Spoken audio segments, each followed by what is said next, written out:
like to introduce Professor James Curran as giving the oration for the 5th occasion of the Battle for Australia. James is Professor of History at the University of Sydney with a focus on Australia and its foreign relations throughout the 20th century.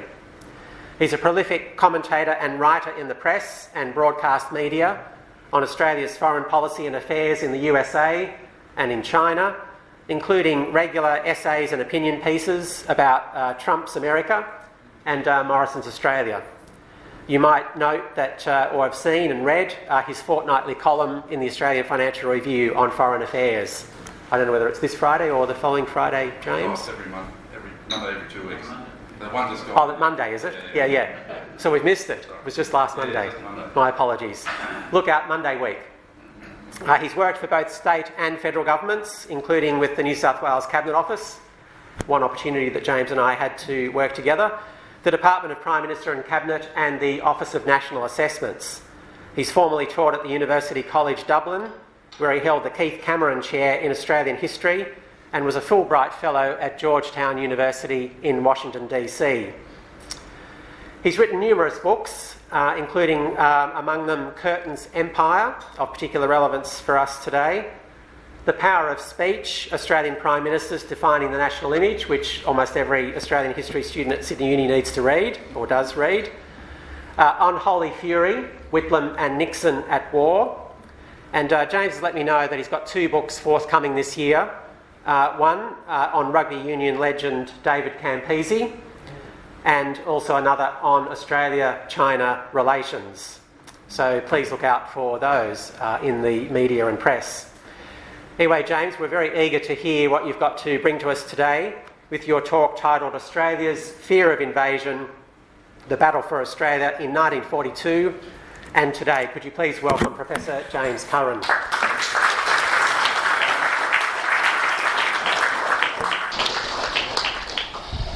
Well, thank you, Darren, for that very kind introduction. Thank you to David as well. Thank you to the Battle of Australia Association for the invitation to address you today. And I'd like to obviously say hello to distinguished guests, including my mother, Jeannie Addison, and of course both of us would be thinking today about Jeannie's father, of course my grandfather, who served in World War II in the 2nd AIF, both in the Middle East and in New Guinea. So we'll dedicate this address to him. Okay, when I reread the press statement that the Australian Prime Minister John Curtin released after Singapore fell on the 15th of February 1942, I could not help but be struck by just how much it was framed in terms of an appeal to both empire and nation. This should hardly come as a surprise, given that Curtin, like other leaders of his generation, saw no contradiction between his Australian nationalism and his British race patriotism. Indeed, the 2 ideas were mutually reinforcing, not inherently antagonistic. In his remarks at that anxious hour, as the strategic nightmare that Australian politicians and policymakers had feared since the late 19th century unfolded before him, namely that Australia would be left defenceless with Britain engaged in a simultaneous war in Europe, Curtin appealed to the people of Australia by invoking a British example. Indeed, his call to arms was premised on both British and Australian terms. If he had looked to America in late December 1941, he wanted Australians now to look to Britain as they rallied themselves for the challenges and struggles ahead. The loss of Singapore, that supposed last bastion between Australia and a rampaging Japanese Imperial Army, was, he said, Australia's Dunkirk. And if Dunkirk, he said, had initiated the battle for Britain, the fall of Singapore opened the battle for Australia. What the battle for Britain demanded, he went on, so the battle for Australia requires. The complete devotion shown by Britons would need to be matched by that of his own people. More particularly, in setting out the stakes involved, Curtin said that on the outcome of this battle rested, as he put it, the fate of the British-speaking world. Now, I just want you to focus on that term for a second, British-speaking. It does sound, I think, quite odd to the contemporary ear, because there is no such thing as a British language. Yet Curtin, and later Ben Chifley as well, both Labor men of Irish Catholic descent, used this term in their speeches, at home and in Britain as well. Curtin in fact said that he wanted to preserve Australia as a bastion of the British-speaking race.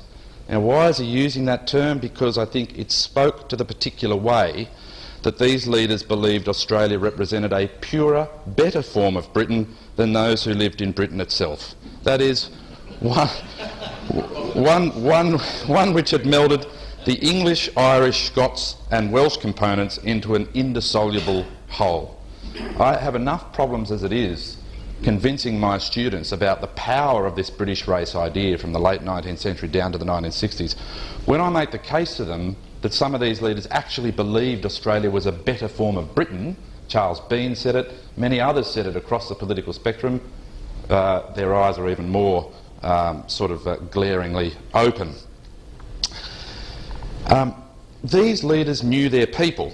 The idea that Curtin's appeal to Britishness was a cunning ploy to curry favour with the electorate, or that it was a mask consciously worn to hide the true nationalists beneath, will not stand up to scrutiny. One of Australia's most distinguished historians tried to equate Curtin's rhetoric of empire with his repeated reminders to Labor MPs that they should wear shirts with starched collars to work. In other words, the argument runs here, Britishness was a garment consciously worn rather than something which spoke to Curtin's own understanding of Australia's identity and outlook in that period. It supposedly had nothing to do with the deep-seated ideas that Australians had of themselves in that era as a British people, ideas which came out most clearly at times of national crisis, such as in 1914 and again, of course, in 1942. Even after the war, polls showed that a majority of Australians preferred their nationality to be classified as British rather than Australian. It would take until the 1960s for the political culture to start letting go of its British race patriot outlook on the world, and that was really only after Britain had forced Australia's hand to do so, by signalling its intention to join the European Common Market and by withdrawing its military from Southeast Asia. As Harold Holt said in 1966, he said Australia had been jolted by events to adulthood. The Curtin legend, however, seems rarely to allow for this kind of complexity. There is indeed, I think, a tension in the way that Curtin is often portrayed. It vacillates between a picture of him as the resolute commander-in-chief on the one hand, and on the other, the worried, wavering leader, the reluctant warlord. It means that too often, I think, we receive a picture of the man as a sum of his tortured parts rather than as a singular political phenomenon. As the historian Marcus Cunliffe once observed of the first American president, George Washington, the legend of the public figure, he said, has become like a cairn to which each passerby adds a stone. Pamphlet, speech, article and book, pebble, rubble, stone and boulder have piled up. And so it has with Curtin. Although I should add that the two-volume biography by John Edwards, I think, is the most magisterial account of John Curtin that we have to date. It might also be remembered that when the threat of invasion passed, Curtin spent the best part of 1943 and 1944 convincing his party and his people that Australia's future lay with the British Empire. Even that the concept of empire defence, which had been so glaringly shown up in Singapore, and which is why we have the commemoration that we are marking today, even that concept could be reinvigorated to make it work better for Australian interests. And at the December 1943 Labor conference, Curtin brought his party with him on this idea of an empire council. He wanted to establish a kind of a Commonwealth Secretariat that would rove around the empire. This would be the great symbol of organic equality, not an Australia that was subservient to Britain, or the mother country as they used to call it, but an Australia that was on equal terms with Britain and that would have an equal say in the making of policy along with the other dominions. This was what they meant by this organic concept of empire. I can't stress that enough. It wasn't about being a bootlicking, obsequious toady to London, right? It was about an empire made up of equals. Now, as I was saying, the essence of this was to make sure that a calamity such as the fall of Singapore could never happen again. This was not some slavish devotion to London, even if it did repeat similar attempts by so many of his predecessors and the New Zealanders to gain a seat for Australia at the top table of imperial policy making. Rather, this was about institutionalising what I call this organic concept of empire in which all were equal. Now, it failed. It failed. The proposal failed. I mean, Churchill didn't even turn up at the Commonwealth Prime Minister's Conference in 1944, where Curtin took this really quite thoroughly worked out idea for an Empire Council for the consideration of his prime ministerial colleagues across the Empire. The Canadians had already poured cold water on it. The South Africans had as well. They wanted more autonomy within the Empire, not these older ideas of joint policy making, right? So Churchill didn't even bother to show up to the meeting where Curtin was advancing the proposal. Why? Because he was getting briefed with the South African Prime Minister Jan Smuts on the upcoming D-Day landings, right? This is early May of 1944. So Churchill didn't even go. But just because it's a failed policy doesn't mean it's not a policy. It was no less an example of a national leader pushing for Australia's distinctive interest in the Pacific to be not only heard but to be safeguarded. Now, this too was a remarkable achievement given where Curtin's party had been on foreign affairs in the interwar period. When he took over as Labor leader in the mid-1930s, Labor counted among its ranks liberal internationalists who supported the League of Nations, international socialists who saw the Soviet Union as a model of world leadership, Catholics who despised communism as the enemy of religion, and isolationists who wanted to turn their backs on the world altogether. And political parties today think they've got factional problems. In commemorating the Battle of Australia too, we might remember that one of the reasons why it had to be fought relates to the very poor state of preparedness that the country found itself in for total war. As Curtin said in that statement that Darren quoted from, external forces and support might well be coming, he said. And of course come they did, in the form of 1 million American troops who passaged through the country during the course of World War II. But he said the problem of their coming and its relation to the calendar of the enemy are factors which Australia should disregard in its composition of a nation completely at war for the purposes of its own defence. Now, again, in talking about the lack of preparedness, I don't want to go down the traditional path that so many do go down and throw all the blame onto Robert Menzies in his first stint as Prime Minister from 1939 to 1941. We know that Paul Hasluck, wrote to Menzies after the war and said, you got a rough deal in the argument that you had left the country unprepared. It's worth bearing in mind, I'm sure you all know this, that Menzies did hold off on sending the second AIF immediately to the Middle East on the outbreak of war until he had received assurances from London again about Australia's defence in the Pacific. And to be sure, of course we can ask why Australian leaders, Menzies and others before him, like Joe Lyons, continued to place their faith in these British assurances. But remember too that it was Menzies who, fearful that Australia wasn't getting the right information from London about matters relating to the Pacific, established the first Australian diplomatic posts in London, Washington and Chongqing in China. He said, what Great Britain calls the Far East is to us the Near North. Rather, what I'm getting at here too is about the period, the interwar period in Australia, the damage that had been done to the debate over defence and foreign policy in that period. I'm talking about the deep-laid suspicions which arose out of the conscription crises of 1916 and 17 and how they fractured and corrupted the working of the political culture in this country. Now, the long-term consequence for Australian domestic politics and foreign policy was that many important issues could no longer be dealt with outside this framework of antagonism and distrust. For example, before the First World War, the Labor Party had been willing to look at defence policy in terms of potential threats and to support a civilian-style compulsory military training for the purpose. After the bitterness of the conscription campaign, and of course the Labor Party split, the new Labor Party made opposition not only to conscription for overseas service, but also opposition to conscription for the defence of Australia's own territory, a necessary test of loyalty to the party, which we know that Curtin again brought his party, changed the party policy on that in the middle of the war.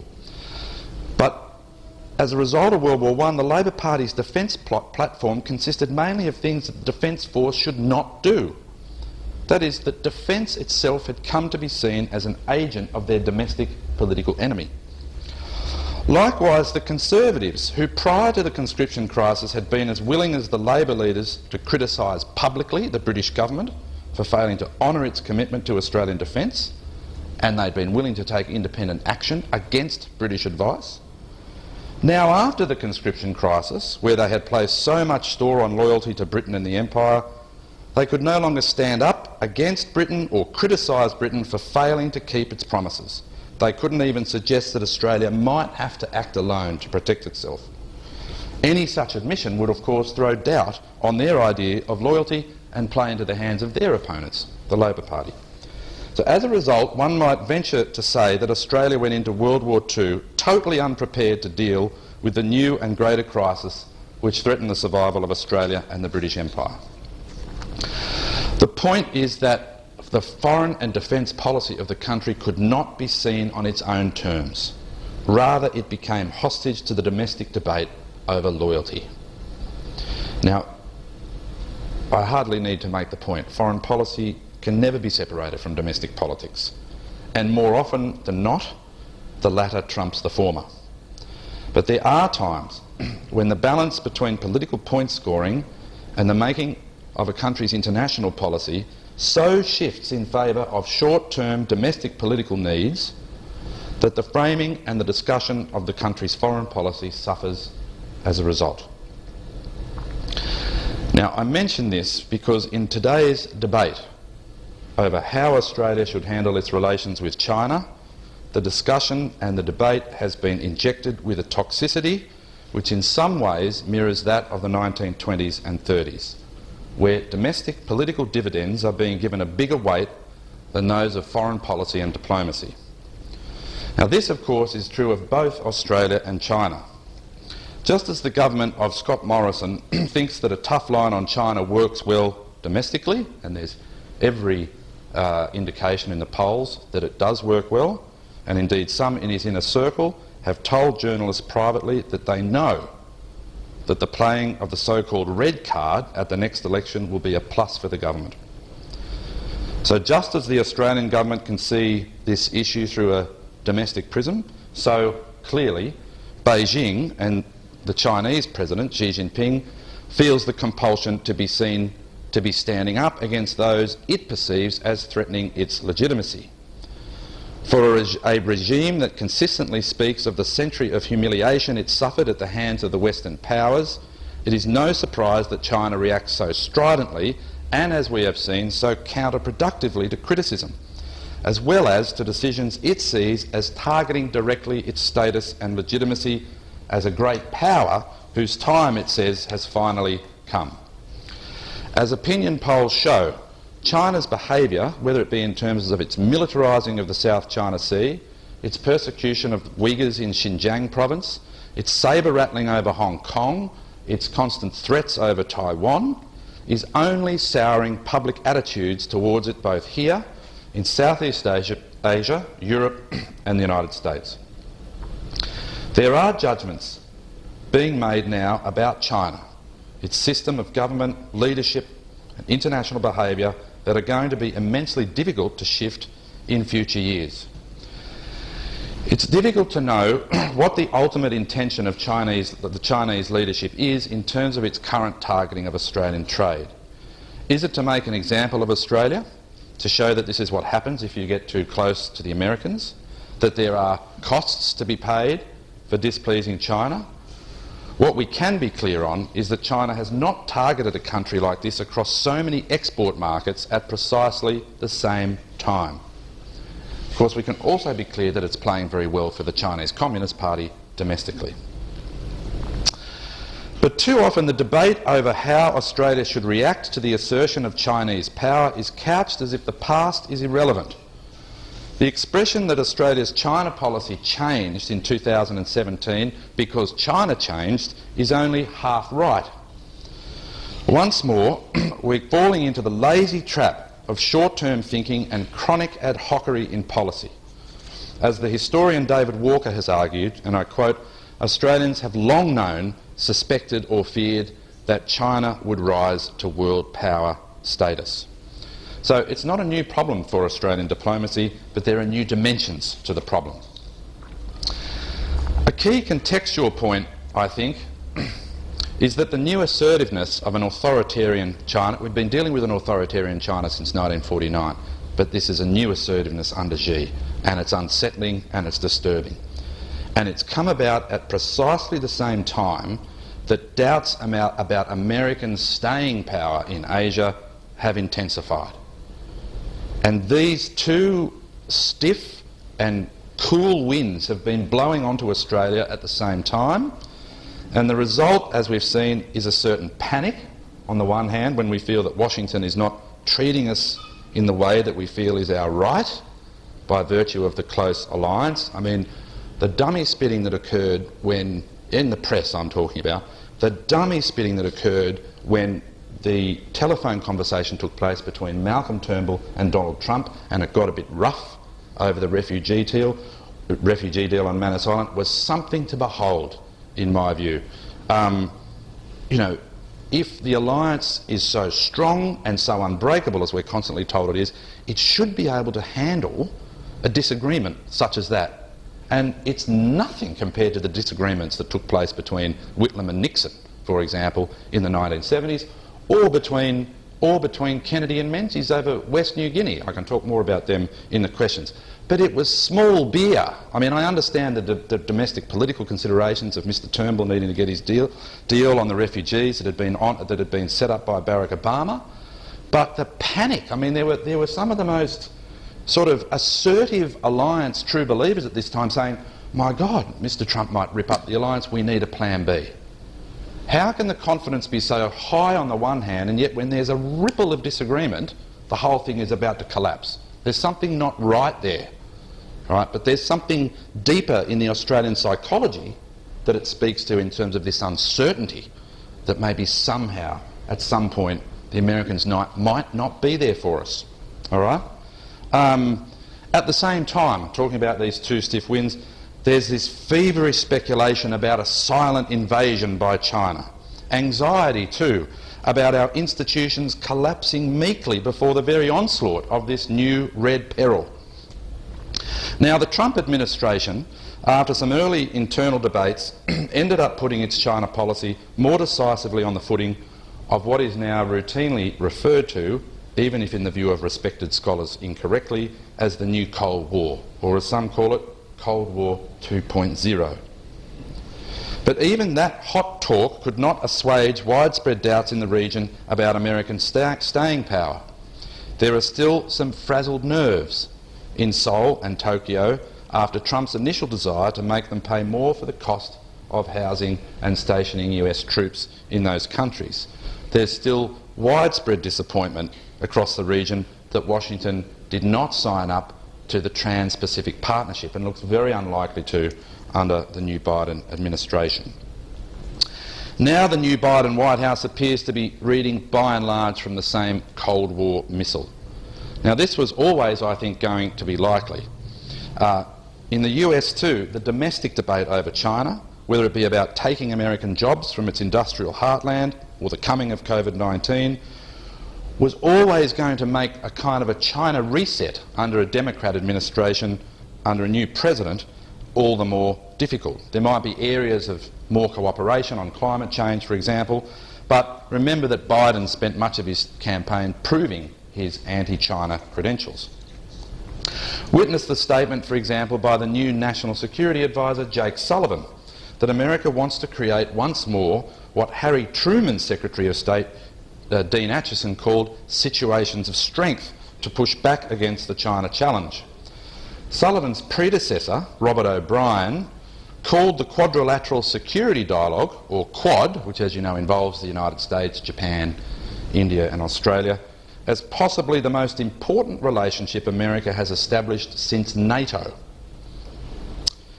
And O'Brien left strewn on the White House lawn a declassified document in an attempt to show that behind all the Trumpian chaos and dysfunction, there really were American officials looking to shore up its regional position, to tighten up their Asian moorings in the face of Chinese provocation and strategic muscle flexing.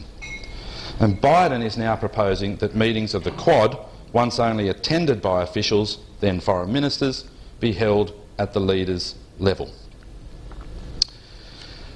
But because the US-China relationship is problematic, so then is Canberra's relationship with Beijing. And I think there have been some very important attempts by the Prime Minister and senior ministers to extract Australia from that kind of dynamic.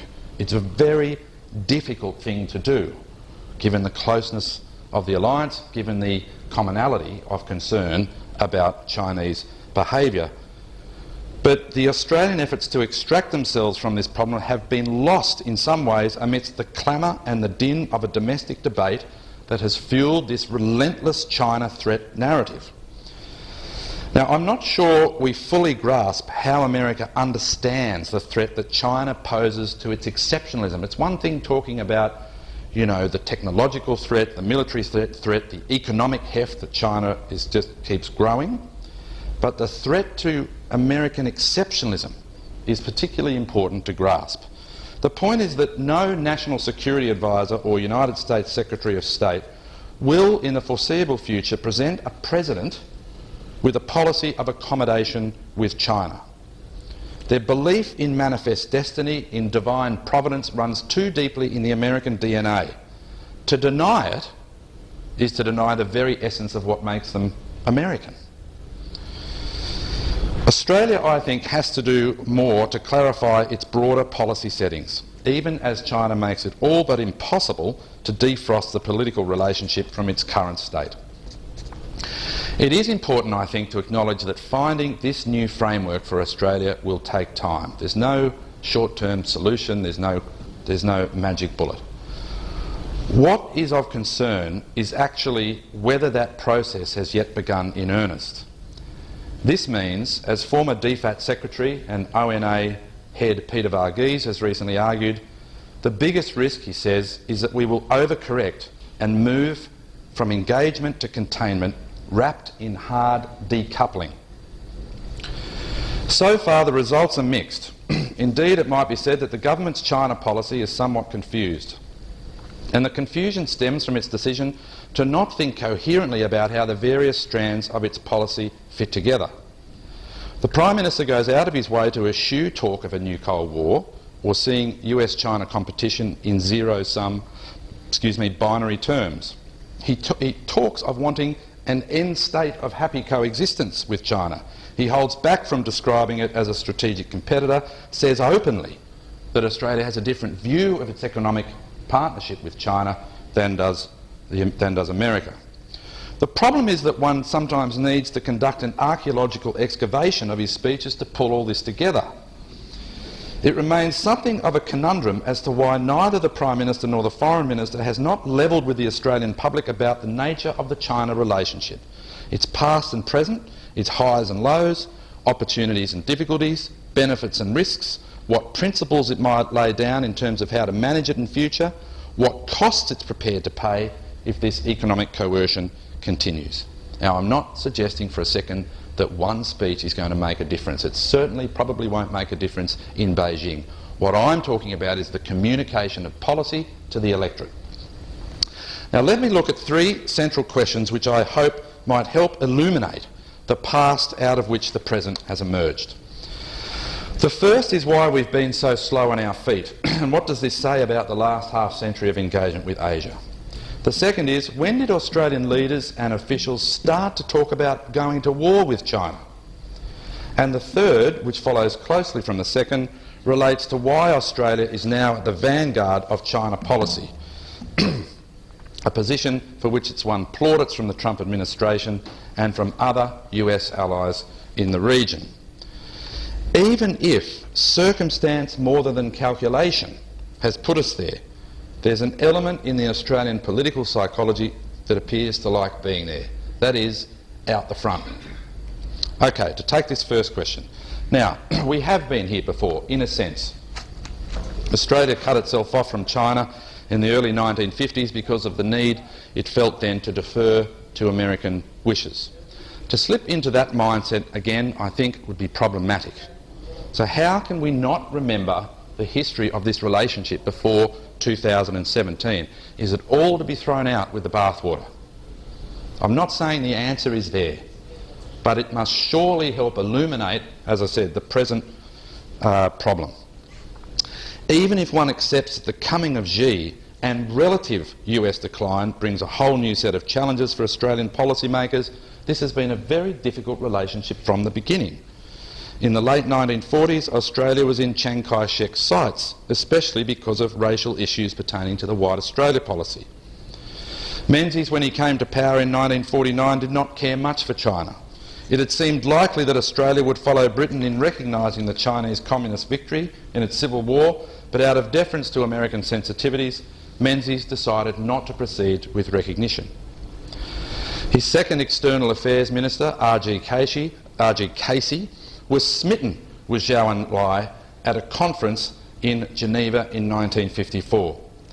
Casey had come to the view, in the words of his biographer, W.J. Hudson, and I quote, that while China might not be nice, nationalist China was passé and an alien presence on what was then called Formosa, and that therefore Peking must be accommodated diplomatically. But Casey had no success in seeking change to Australia's policy of recognition, not recognising China. In mid-1955, for example, Cabinet decided that, quote, no steps shall be taken in the direction of or leading towards recognition of communist China. Now, Casey's push on this front was discreet. In public, he red-baited with the best of them. He said, "We feel the hot breath of communism on our necks," was one of his favourite phrases. In the 1960s, with the impact and influence of the Catholic anti-communist Democratic Labour Party, China became a necessary prop to ensuring that the United States remained on the mainland of Asia. This at a time when strategists in Canberra, as elsewhere, were hearing the long, melancholy roar of British military withdrawal from Southeast Asia. Prime Minister Billy McMahon was therefore lumbered with the policy of his predecessors, and especially the commitment of so many Conservative politicians to Taiwan. So that meant that McMahon's sense of being badly stranded by the American change in China policy under Richard Nixon was all the more acute. Making fists in his pockets, McMahon even publicly speculated that Nixon's visit to China in 1972 would cost him re-election later that year. He said that publicly. Privately, he was believed to be near psychotic at what he thought was this American betrayal. He dug his pen nib so deeply into the briefing paper when he was told about the American change that it created its own ravine of rage in the page, and he wrote across it, "But the Americans told the Pakistanis!" exclamation mark. He complained to departmental officials. And of course, don't forget that during the 50s and 60s, Australia is trading in non-strategic goods with China. It's doing a very good wheat trade. That's cut off towards the end of the 60s. Whitlam goes to China to try and sort that out and to make promises on recognising China should he win in 72. It used to infuriate the Americans. How could these Australian allies who are with us all the way in Vietnam, how can they have been trading in non-strategic goods with China? It doesn't make sense. They were furious about it. Whitlam couched his opening of relations to China in the language of national discovery, and his role was central to the story of the first 5 years of the resumed relationship. Yet he also recognised that Australia could not afford to sow suspicion in Chinese minds about its motives for seeking a new relationship, nor could it give China the impression that Canberra was, quote, careless of our own interests. Typically for Whitlam, the task was couched in Homeric language. The Chinese, he told his first ambassador, Stephen Fitzgerald, at the beginning of his posting, 1973, he said, the Chinese are hard-headed realists, and it would be unnatural of them not to take advantage of us or hold us in contempt for apparent weakness. He wanted, he said, told his new ambassador, that you have to steer a course between the Scylla of unnecessary suspicion on the one hand and the Carabides of apparent carelessness on the other.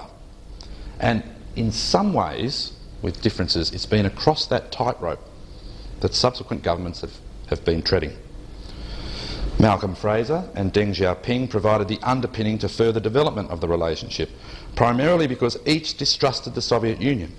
This was an understood matter, not something on which they engaged each other. Fraser did not have a political mandate from his party to pursue his thought bubble of a formal anti-Soviet grouping. He actually went to Beijing in 1976, before he went to London and Washington, and proposed a quadrilateral security initiative involving the United States, Japan, the Soviet Union and Australia. The United States, China, Japan and Australia to take on the Soviet Union. Classic case of the enemy of my enemy is my friend. It went nowhere, but it was again another example of an independent Australian policy proposal. Fraser was also vulnerable on Taiwan in cabinet. The relationship with China really took off when Hu Yaobang visited Australia in the mid-1980s to conclude an agreement for its first overseas investment in the iron ore mine in Channar, Western Australia. The interests of these Chinese leaders, Hu Yaobang and Zhao Ziyang, in reform led to what some might call the Great Lovefest with Bob Hawke, where the Australian leader had lengthy late-night conversations with both about the coming political reforms in China. But the fall of Hu Yaobang, which marked the conservative fight back within the Chinese Communist Party that led all the way to the Tiananmen Square massacre of June 1989, sent Hawke into a tailspin, possibly because he feared his frank talks and correspondence about reform had played a part in it. The second question is to ask when Australia started to talk about the possibility of going to war with China. Now, it is, of course, I think, well known the success that John Howard had in managing the China relationship. He visited China more times than any of his predecessors. The signature moment of the Howard Doctrine in Australian foreign policy was surely the almost simultaneous visits to Canberra on subsequent days in October of 2003 of US President George W. Bush, then the Chinese President Hu Jintao. They both addressed the Australian Parliament on subsequent days in October of that year.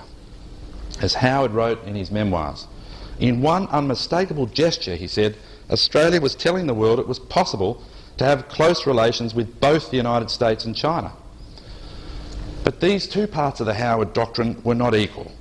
The alliance with the United States appealed to history and shared cultural values. The relationship with China was a pragmatic conjunction of economic interests. Then along comes Kevin. Despite his study of Chinese language and culture, despite his experience as a diplomat in Beijing, Rudd was determined to prove that as a Labor Prime Minister he could be trusted on the US alliance. This, of course, was after the Mark Latham episode on bringing troops home from Iraq at the end of 2004, which was his proposal. In private remarks to then US Secretary of State Hillary Clinton in March 2009, Rudd put his cards on the table. He said, I'm a brutal realist on China. Countries need a plan B to prepare to deploy force if everything goes wrong. His defence white paper of 2009 contained what one minister who saw it described as a blood-curdling section with, quote, explicit discussion of the Chinese military threat, including missile strikes, port blockades and submarine warfare. By late in 2009, the Chinese, recognising that the relationship was entering troubled waters, if I can put it that way, I know that's a cliche, were suggesting a visit themselves to Australia to arrest this downward slide in relations. And it resulted in a statement which, according to Jeff Raby, quote, codified the Howard approach to China, by stating in an agreed document that there were many points of difference, but that we also had major interests to advance through close cooperation bilaterally and multilaterally. This must surely be one of the more ironic of conclusions to Australia-China relations in the Rudd era. The PM, who had proclaimed himself as the coming man for the Asian century, ended up having to accept principles for the relationship that his predecessor John Howard had put in place. It should be no surprise that Rudd subsequently complained that Julia Gillard's own white paper on defence had, as he put it, strategically gutted the rationale of his own effort. Instead of hard strategic logic, Rudd said, the Gillard white paper had chosen to play Pollyanna. Don't worry, be happy, and everything will be all right in the morning. One lesson, I think, of this period, which needs more examination, is surely, I think, that the hardliners in the bureaucracy were already beginning their ascendancy on this question. China was already being typecast as the enemy, even if, as the journalist and former Financial Review editor Max Such pointed out some time ago, that the defence build-up with this in mind was, quote, poorly managed, even incoherent, plagued by budget and technology problems, and by what seems to be a broad incompetence in choosing and introducing new weaponry. The euphoria that came with Gillard's signing of a strategic partnership with China, Tony Abbott then upgraded it to a comprehensive strategic partnership, was short-lived. Indeed, despite its frequent invocation by Prime Minister Morrison, that very framework is little more now than a diplomatic gibbet swaying in the breeze. My third question is to ask how, in the period following Xi's coming to power in 2012, the Australian government came to be at the forefront of this China pushback. Now, again, this is not an easy question to answer. I don't think there's a cabinet submission or a memorandum, probably not even a briefing to a minister or prime minister setting out that this was the stance that had to be taken. This, I think, is something that has evolved. For example, as early as 2013, Kim Beazley, then Australia's ambassador in Washington, told the then Foreign Minister Bob Carr, as he was coming into the job, that Australia's commitment to host Marines in Darwin, its protests to China over Tibet, and the exclusion of the Chinese telecommunications company Huawei from the national broadband network meant that whilst Canberra was not exactly alone in its actions, Beazley said it was very prominent. Around the same time, Pentagon strategist Edward Lutwak wrote a book on China's rise in which he asserted that Australia, he said, was the first country to clearly express resistance to China's rising power and to initiate the coalition building against it that is mandated by the logic of strategy.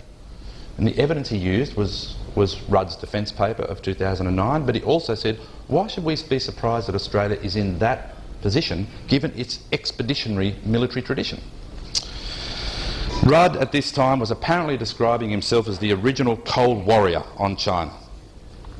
By 2017, senior Australian officials were already expecting that Australia, like South Korea, could expect Chinese economic coercion to come its way.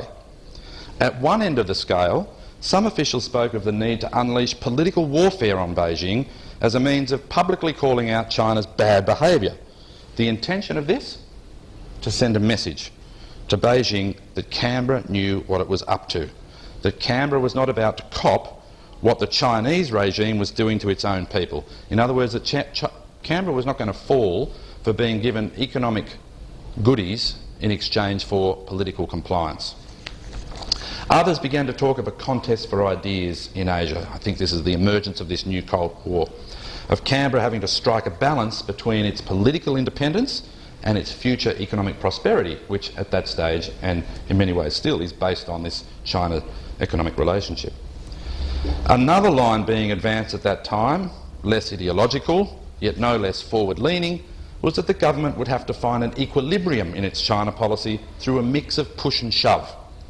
And that meant laying down markers. And I think that's probably the closest explanatory framework that we can get to for understanding China policy here over the last 4 years.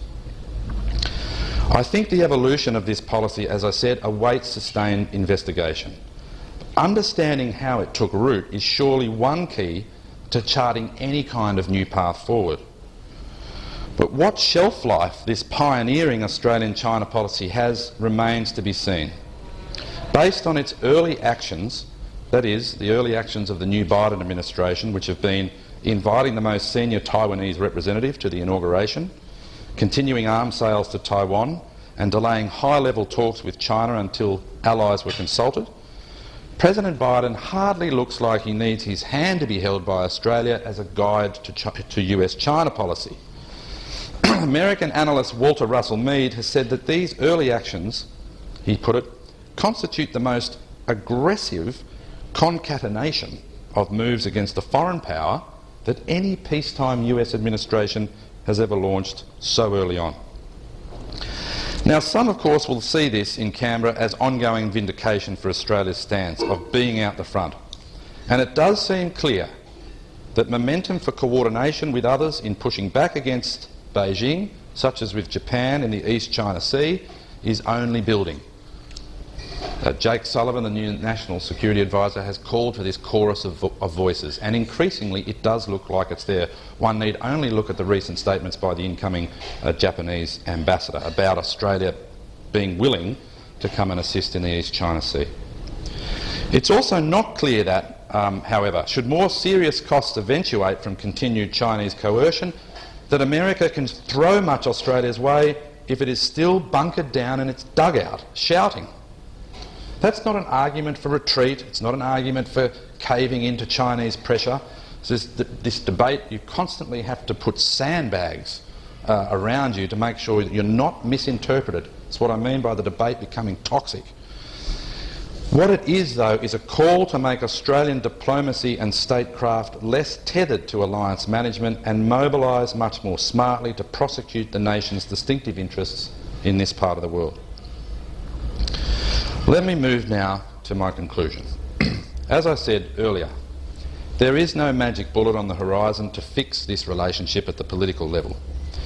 It's not clear what the incentive is for Beijing to keep punishing Australia, other than, as I said earlier, to treat Australia as some kind of tethered goat that can be fiscally whipped as an example to others. It's also not clear the Australian government has the room to manoeuvre because of this intense domestic debate and because of the positions that have been so sharply staked out now, whether it has the room to manoeuvre without giving the appearance of caving in. So the government's got to look into the whites of the eyes of China whilst not appear to being prepared to kowtow furiously. No government can do that. The government's already been very clear on that point. In other words, there's very little political space in either country to attempt any kind of genuine rapprochement. The relationship, I think, will bump along the bottom for some time yet. One of the most fundamental questions thrown up, I think, by Australia's China debate, though, is whether the country has the courage to see itself as it really is. Since the early 1970s, Australia has been one of the most successful and harmonious multicultural communities in the world, even if, as in the early 1980s or during the Hanson debate of the late 1990s or at Cronulla Beach in 2005, where on each of these occasions we have seen some of the smouldering resentments of the old Australia emerge. What the China debate shows is that it seemingly takes little to let loose a slew of old fears and prejudices that revive older anxieties and bring back the ugly face of racial prejudice. At times, we are seeing a very ugly xenophobic cat being let out of the bag. Consider that the rampant China threat narrative has now put in its sights members of the Chinese Australian community in the most harmful, hurtful and destructive way. We now have figures like Senator Erica Betts engaging in the crudest kind of McCarthyism. Junior members of Parliament on both sides of politics putting wolf claw mark stickers on the doors of their offices to prove their toughness on China. Wolf claw mark stickers. They're a group of parliamentarians on both sides of politics who've called themselves the Wolverines to show that they're prepared to be tough. Backbench MPs creating lurid videos of the Chinese taking over the country. The these similar kinds of ads were going around in the 1980s over Japan. Former heads of ASIO saying that we will one day wake up to find that decisions are being made in our parliament over which we have no control. Think tanks plastering covers of their reports with 1890s-style bulletin magazine images of prowling dragons. The ABC regularly publishing maps of the Australian continent being smothered by an incoming red tide, and a coterie of journalists, self-appointed as watchmen on the walls of freedom, opining that Australia might well give up its independence to a fascist state. It has been an unedifying sight, bearing in mind, as I said, the legitimate concerns about Chinese behaviour. One has to ask about the prudence and the wisdom of some of these reactions. The differences in values between what the Chinese Communist Party represents and what we cherish here, and what all of those soldiers who fought throughout the Second World War and all of the women who served in that conflict and in all conflicts that Australia has been involved in. What we cherish here in terms of freedom, diversity, openness and tolerance are of course stark. The differences in values. The thought of a region dominated by an authoritarian great power such as China is not at all desirable for Australia. It focuses the mind. Now, we should not write off America's capacity to regenerate, even if at the moment it is institutionally wobbly and sick and struggling to come out from underneath the COVID rock. Equally, like it or not, we are going to have to somehow manage this relationship with China going forward. As former Foreign Minister Gareth Evans said in the wake of the Tiananmen massacre in 1989, he said, despite our abhorrence, Australia may have to deal with this new Chinese leadership for some time. Unlike Europe, Australia cannot walk away from China. Whether for good or ill, China will remain one of Australia's most important foreign policy and trade concerns. He said, these realities need to be addressed regardless of who governs China. This kind of toxicity that I'm talking about is not simply, though, the result of a commentariat that is excitable. It's also consistent with the deep, long-standing, deep-seated grievance at the perceived loss of a national essence. The very same kinds of laments that are driving Brexit, the coming of Trump and any number of populist nationalist poseurs in Europe, Latin America and elsewhere. In Australia, it might even be argued that the China threat debate is driving a new insularity in the Australian outlook. Now, I think this is especially important to grasp as we approach the centenary of the Second World War commemorations over the next sort of 18 to 19 years. Some of the Anzacery that pervaded the centenary of the Great War would be best avoided, such as the tendency towards package tour patriotism or to treating the pilgrimage to foreign fields as a backpacker's picnic. The War Memorial in Canberra, a place I have been visiting as a child, and a place of quiet and humble solemnity, should not be turned into a kind of digger theme park with live crosses to ADF training exercises, which I understand is part of the plan for the $500 million that is being spent on the War Memorial over the next decade. And this at a time as other key national institutions are struggling financially. The National Library, for example, is closing down a huge part of its East Asian collection. The National Archives and the National Museum are not in the best fiscal shape. Anzac and its commemoration cannot be allowed to become a cult of uncritical veneration, one which loses a sense of the gravity of what occurred in battles at Kokoda and Milne Bay, for example, or from understanding the lead-up to these wars in the 1930s, the vociferous diplomacy that was engaged in, which played its own part in the lead-up to the Second World War. It is only absolutely right and altogether proper that we mark the service of those like my grandfather who fought in the Pacific during the Second World War.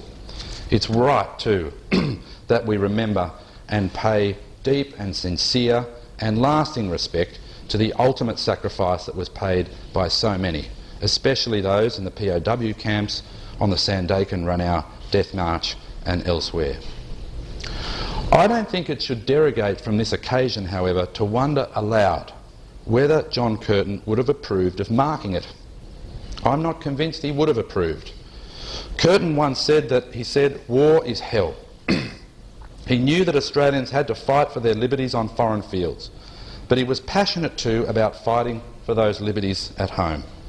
He said he did not wish to be, quote, manacled to the blatant screamers of loyalty, and he grew more and more frustrated throughout the 1930s at the tendency of the debate over foreign and defence policy being reduced to catcalls across the parliamentary chamber about who was the more loyal to Britain.